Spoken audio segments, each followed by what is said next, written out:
Hey guys, it is me, Kisame Unlimited, and today is Thursday. Thursdays are where I tackle my personal videos, and this month I haven't done a monthly topic yet, because I did a rant, I did a deck profile, and I did a top 5. So monthly topic it is. So in this video, I want to talk about what's your personal rarest Yu-Gi-Oh card.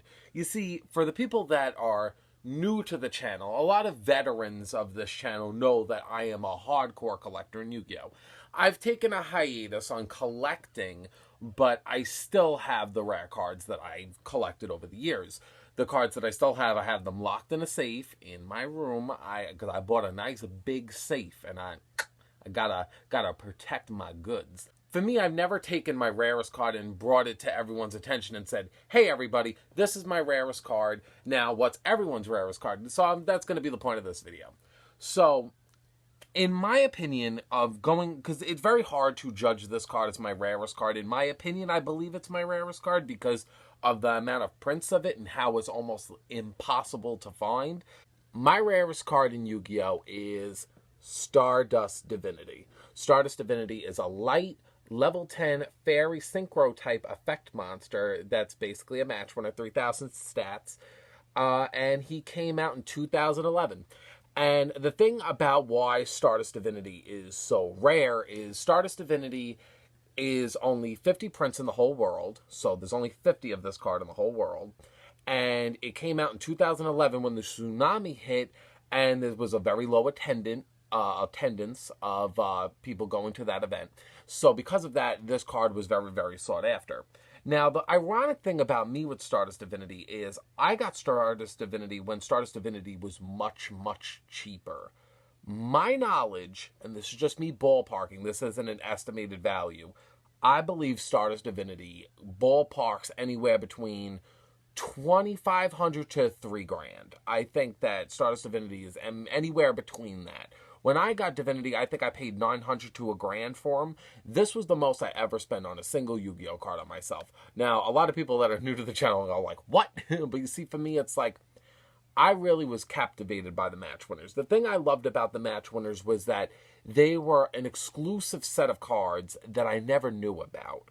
It's like I stumbled upon an island of unique deities that no one knew of.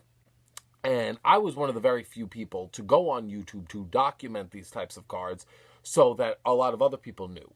And I remembered that this was the note that I got when I got Stardust Divinity. And I always loved it. And I kept this note for like 3 years.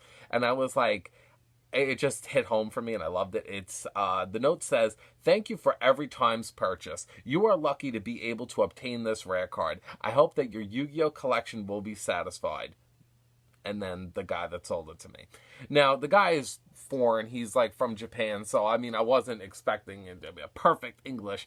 But for me, the thing that I loved about it was I love how it said, you are lucky to be able to obtain this rare card. Because that card, boy, was that a fucking challenge. Now, I don't want to just make this video about Stardust Divinity. Because for me, it's like, I talked about Stardust Divinity before. But I wanted to talk about, this is my rarest card. Because I have never shelled out more money for a card other than him. I don't go into a hobby and half-ass it. I'm either going to go in hard or I don't really get invested. That's why I'm not really much of a gamer. Because if I can't be really, really good and be on like the top 100 scoreboard, I kind of say, then why am I wasting my time? I'd rather invest my time and be known for something and be like a big name in an industry. If I can't like shine somewhere, I move somewhere else where I feel like I can be a star.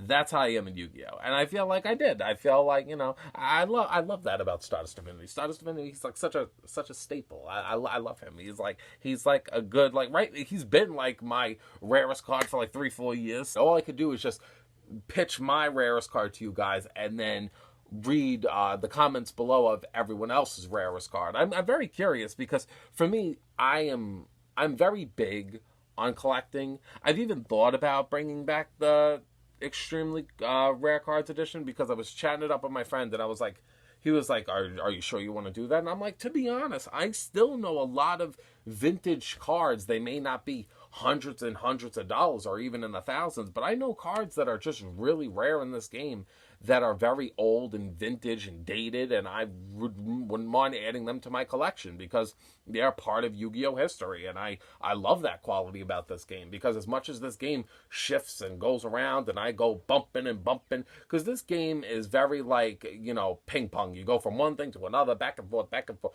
But you see, I always like to reflect and think about what shaped me in Yu-Gi-Oh. Yu-Gi-Oh, for me, I came from a completely different time, and I have different, you know, morals in this game. I have different views in this game, but I have a different appreciation for this game than most people. And for me, I appreciate what this game has given me, what this game has taught me, what this game was. And this game is a big part of my past. And I feel like if I can reflect on a piece of Yu-Gi-Oh!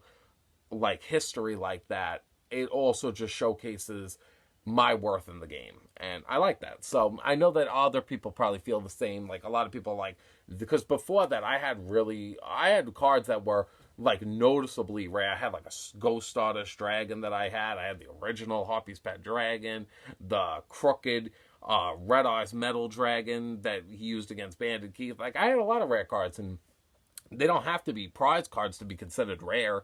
Everybody could have a rare card, you know, and that's the point of this. It's just, what's your rarest card? Because in this game, you have to self-indulge. You have to have one card, at least one card, that's just like, ooh, you got that? Ooh, that's hot. That's hot. That's a nice card. You see, for me, it's like, I just took that feeling to an extreme. And then I was like, sorry. So hopefully you guys all enjoy seeing Stardust Divinity again. It's been a while since I showcased this sexy deity statue.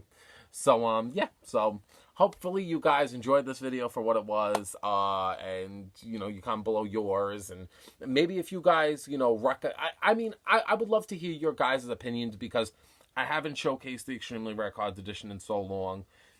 It's a big commitment for me, because I do make a little off of this channel, not enough to be shelling out for rare cards, and that would be coming out a lot out of my wallet. I would appreciate the cards, don't get me wrong. You see how I am. I still take care of them. I keep them. I preserve them. I get nice, sexy cases for them.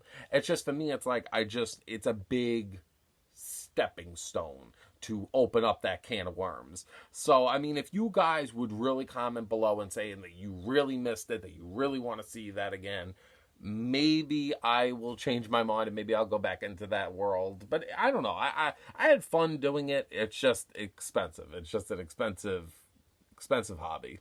So, yeah, so enough about me rambling on about that. So, hopefully you guys enjoy this video. Comment below about, you know, your rarest card, and then comment below if you think I should bring back the Extremely Rare Cards edition.